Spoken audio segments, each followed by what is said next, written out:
यह संसार केवल देह और वस्तुओं तक सीमित नहीं है। आत्मा की यात्रा, भक्ति की अनुभूति और ईश्वर का स्पर्श, यही है जीवन का सच्चा सार। यहाँ हम मिलकर चलेंगे एक आध्यात्मिक पथ पर, जहाँ हर एक कदम हमें सत्य, प्रेम और शांति की ओर ले जाएगा। यह केवल एक चैनल नहीं, बल्कि एक यात्रा है, आत्मा की यात्रा। आज हम बात करेंगे राधा कृष्ण की, जहाँ राधा है प्रेम और कृष्ण है परमानंद। तो इस कथा को शुरुआत से शुरू करते हैं। प्रारंभ, जब कुछ भी नहीं था।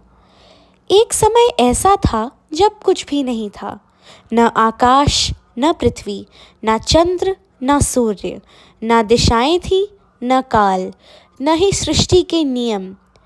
उस समय केवल परम चेतना थी, अत्यंत, असीम और अखंड। उसी चेतना से उत्पन्न हुआ आनंद स्वरूप, और उस आनंद का नाम था श्री कृष्ण। कृष्ण केवल भगवान नहीं, वे स्वयं आनंद का सागर हैं। उनके बिना कुछ भी नहीं और उनके साथ सब कुछ है। जब श्री कृष्ण ने अपने आनंद का विस्तार किया तो उन्होंने एक दिव्य धाम की रचना की, जिसे हम कहते हैं गोलोक धाम। गोलोक धाम अन्य सभी लोकों से श्रेष्ठ है। स्वर्गलोक में भोग है, वैकुंठ लोक में शांति है, किंतु गोलोक में केवल प्रेम है। वहाँ न दिन है न रात, न समय का कोई बंधन। वहाँ की हर श्वास, हर कण, हर तरंग, सब केवल कृष्णमय है। गोलोक के मध्य में ही अनंत प्रकाश का महल है। उस महल के चारों ओर है कल्प वृक्षों का वन, कमल और नील कमल से भरे सरोवर, मयूर, हंस, चकोर और कोयल, और दिव्य गंधर्व जो निरंतर गाना गाते हैं। महल के भीतर अनंत कक्ष है, जिसमें कोई दरवाज़ा नहीं, क्योंकि वहाँ किसी पर नियंत्रण नहीं। सब सर्वत्र है, सबका धर्म केवल प्रेम है। श्री कृष्ण जब अपने आनंद में लीन हुए तो उनके आनंद से ही प्रकट हुई हलादनी शक्ति, और वही है श्री राधा रानी। राधा केवल प्रेमिका नहीं, वे स्वयं प्रेम स्वरूपिणी हैं। वे कृष्ण के बिना नहीं और कृष्ण उनके बिना नहीं। कृष्ण जब वीणा या वेणु बजाते हैं तो उसकी प्रतिध्वनि राधा के हृदय में सबसे पहले गूंजती है। कृष्ण जब मुस्कुराते हैं तो उनकी आभा सबसे पहले राधा के मुख पर खिलती है। गोलोक में राधा का स्थान सर्वोच्च है। सभी गोपियाँ, सभी सखियाँ, सभी नृत्य सिद्धि आत्माएं राधा को कृष्ण का हृदय मानकर सेवा करती हैं। गोलोक धाम में नृत्य रास होता है। रास का अर्थ केवल नृत्य नहीं, बल्कि आत्मा का आत्मा से मिलन है। जब राधा और कृष्ण रास करते हैं तो गोपियाँ उसमें सम्मिलित होकर आनंद लेती हैं। परंतु प्रत्येक गोपी को लगता है कि कृष्ण केवल मेरे साथ हैं। यह कृष्ण का अनंत स्वरूप है। गोलोक में कभी वियोग नहीं होता, सब कुछ नित्य मिलन है, नित्य हर्ष है। तो आइए, चलिए यह अद्भुत कथा का प्रारंभ करते हैं। इसी गोलोक में एक महान भक्त था। उसने अनगिनत जन्मों तक तपस्या और भक्ति की थी। कृष्ण ने उस पर कृपा करके उसे अपने धाम में स्थान दिया। वह भक्त कृष्ण के समीप रहता, उनके साथ वार्तालाप करता, उनकी सेवा करता और उनकी चरणों में अर्पित रहता। धीरे धीरे उस भक्त के मन में एक विचार आने लगा, कृष्ण केवल मुझे सबसे अधिक मानते हैं, मैं ही उनका अनन्य सेवक हूँ। किसी और का उनके समीप जाना मेरे समान नहीं। यह विचार धीरे धीरे अहंकार का रूप ले बैठा।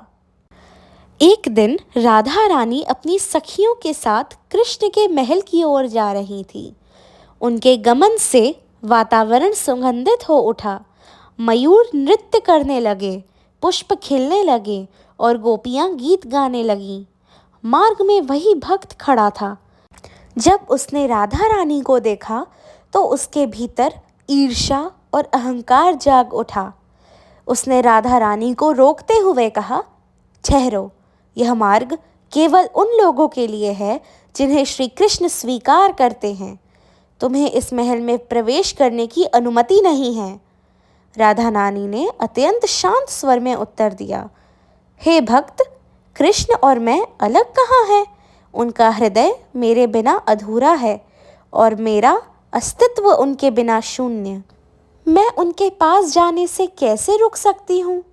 किंतु भक्त का अहंकार इतना प्रबल हो चुका था कि उसने कहा, नहीं, कृष्ण केवल मेरे हैं। तुम्हारा उनके समीप जाना उचित नहीं। मैं उनकी रक्षा कर रहा हूँ।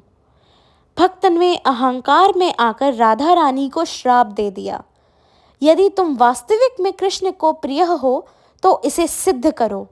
मेरा वचन है, तुम्हें पृथ्वी पर मानव रूप में 100 वर्ष तक रहना होगा। वहां तुम कृष्ण से दूर रहोगी। तुम्हें उनका स्मरण भी नहीं होगा।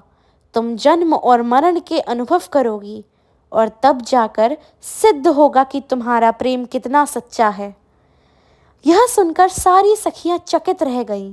गोलोक का वातावरण मौन हो गया, पर राधा रानी के मुख पर कोई क्रोध नहीं था। उनके नेत्र में केवल करुणा और शांति थी। तभी वहां श्री कृष्ण आए। उनके मुख पर मधुर मुस्कान थी, किंतु नेत्रों में करुणा और गहराई थी। वे भक्त के समीप आए और बोले, हे प्रिय भक्त, तुम्हारी भक्ति महान है, पर उसमें अहंकार का मिश्रण हो गया है। क्या तुम नहीं जानते? राधा ही मेरी आत्मा है। राधा और मैं दो नहीं, हम तो एक ही हैं। तुमने जो श्राप दिया है वह अब मेरी ही लीला का अंग बन चुका है। अब समय है कि हम दोनों पृथ्वी पर अवतरित हों। वहां हम प्रेम का वास्तविक स्वरूप प्रकट करेंगे। हमारा मिलन और हमारा वियोग संसार को सिखाएगा कि सच्चा प्रेम क्या होता है।